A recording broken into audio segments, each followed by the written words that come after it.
Perkenalkan, nama saya Duan Majid. Saya dari kelas MJ202, mahasiswa Universitas Cyber Asia. Di sini saya akan menerangkan tentang proposal rencana peluang usaha, membahas mengenai restoran Indonesia yang bernama Selera Juragan. Pendahuluan. Indonesia adalah negara dengan kekayaan kuliner yang luar biasa. Setiap daerah memiliki makanan khas yang unik dan lezat. Restoran Selera Juragan hadir untuk menghadirkan berbagai macam hidangan dari seluruh penjuru Indonesia dalam suatu tempat sehingga masyarakat bisa menikmati keragaman kuliner Nusantara dengan makanan khas yang unik dan lezat. Latar belakang bisnis ini berawal dari tren konsumen makanan di luar rumah terus meningkat, terutama di kota-kota besar.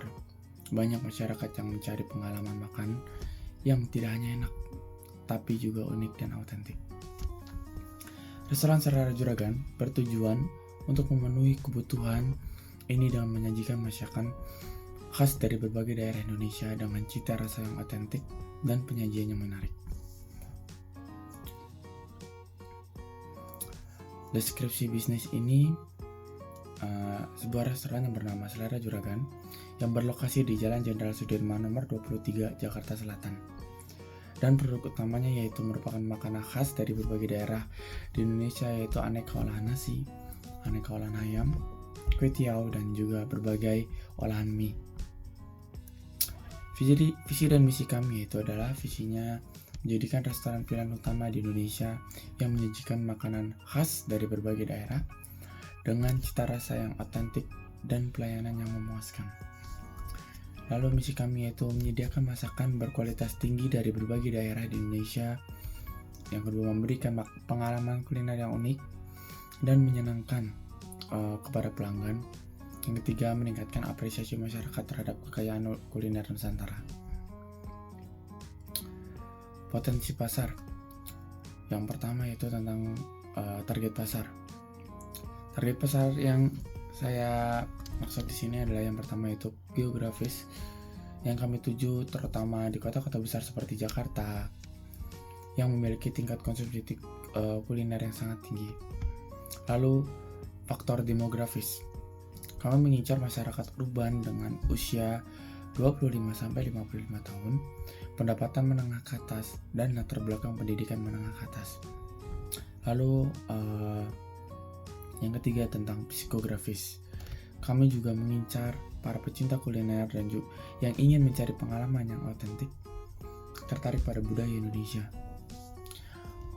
Berdasarkan analisa pasar menurut kami yaitu kompetisi, terdapat berbagai restoran yang menyajikan makanan khas Indonesia.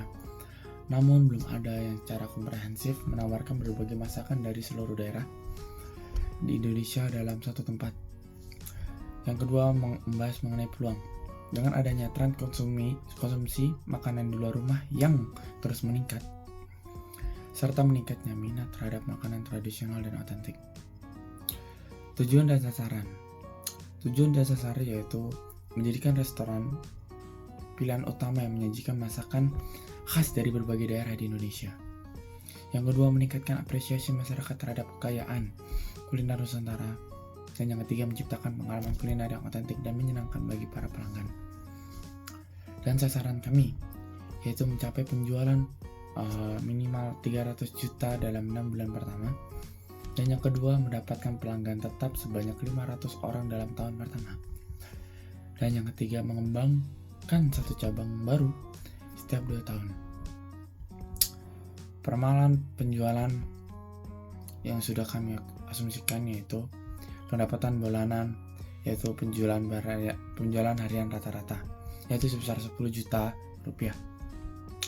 Lalu proyeksi pendapatan per bulan kami sekitar 300 juta per bulan.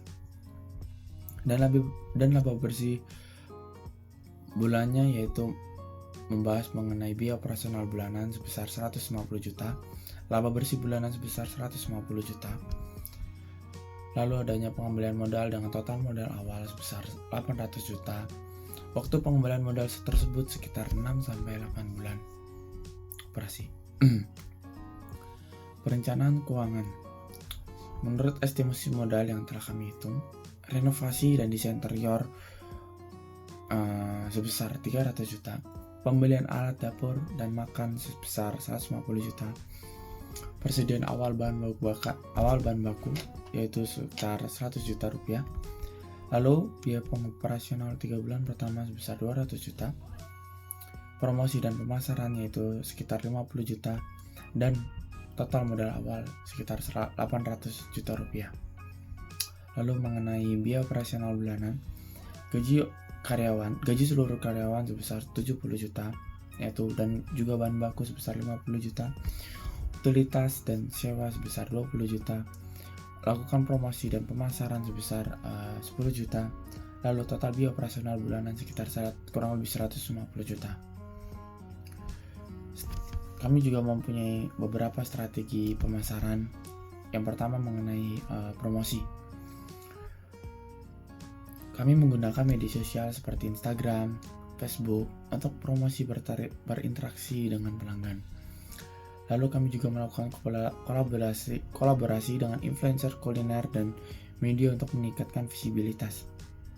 Dan juga kami mengadakan acara kuliner atau demo masak untuk menarik perhatian publik. Lalu kita membahas mengenai soal harga. Menetapkan harga yang kompetitif dan sesuai dengan kualitas yang ditawarkan. Dan juga kami memberikan diskon dan paket promosi pada periode tertentu untuk menarik pelanggan baru. Membahas mengenai distribusi, kami menyediakan layanan pesan antar melalui aplikasi delivery. Yang kedua, kami menawarkan catering untuk acara-acara khusus. Membahas mengenai produk. Yang terakhir yaitu kami menyediakan berbagai varian masakan khas Nusantara dan juga minuman tradisional yang menarik. Dan juga kami selalu mengupdate menu secara berkala dengan memasukkan makanan khas dari berbagai daerah-daerah baru. Kesimpulan dari restoran selera Juragan memiliki peluang bisnis yang sangat menjanjikan dengan memanfaatkan kekayaan kuliner Indonesia dengan strategi yang pemasaran yang tepat dan juga kualitas produk yang tinggi serta konsep yang unik. Restoran ini diharapkan mampu menarik minat konsumen menjadi salah satu restoran terkemuka di Indonesia. Berikut ini adalah contoh laporan desain interior restoran dengan tata hiasnya.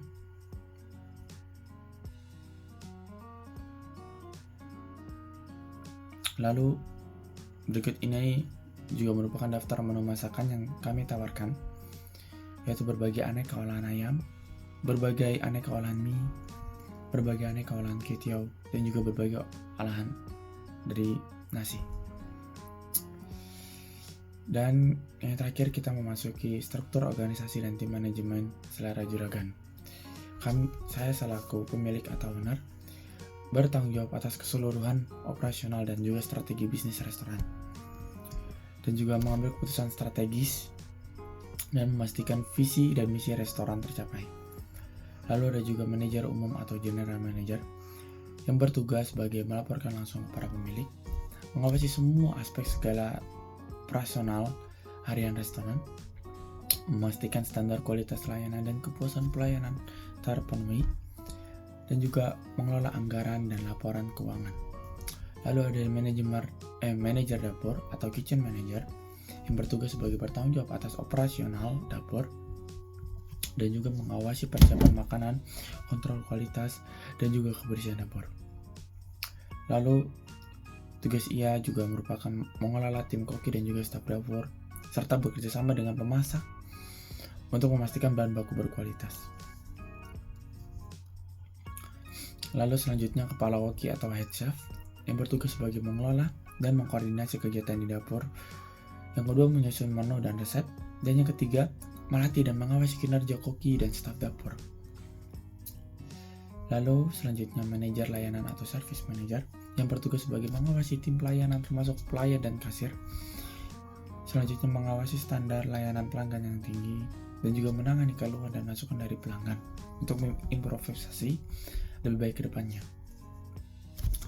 Lalu membahas mengenai manajer pemasaran atau marketing manager yang bertugas untuk merencanakan dan melaksanakan strategi pemasaran, mengelola media sosial dan kampanye promosi, dan juga bekerja sama dengan media dan influencer untuk meningkatkan visibilitas restoran kami. Lalu adanya manajer keuangan atau finance manager yang bertugas sebagai mengelola keuangan restoran termasuk anggaran, penggajian, dan juga laporan keuangan. Yang kedua, menyusun laporan keuangan bulanan dan juga tahunan dan mengawasi pengeluaran memastikan efisiensi biaya restoran.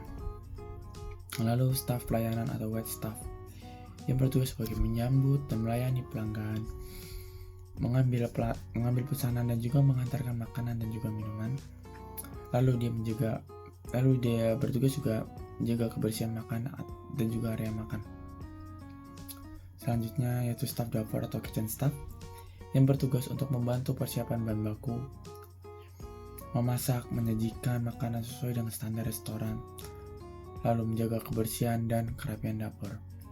Dan yang terakhir, staf kebersihan atau cleaning staff yang bertanggung jawab atas kebersihan atau keseluruhan restoran dan juga membersihkan meja dapur dan area umum lainnya. Demikian proposal ini saya buat, kurang lebihnya mohon maaf. Terima kasih atas kerjasamanya. Thank you for watching. Wassalamualaikum warahmatullahi wabarakatuh.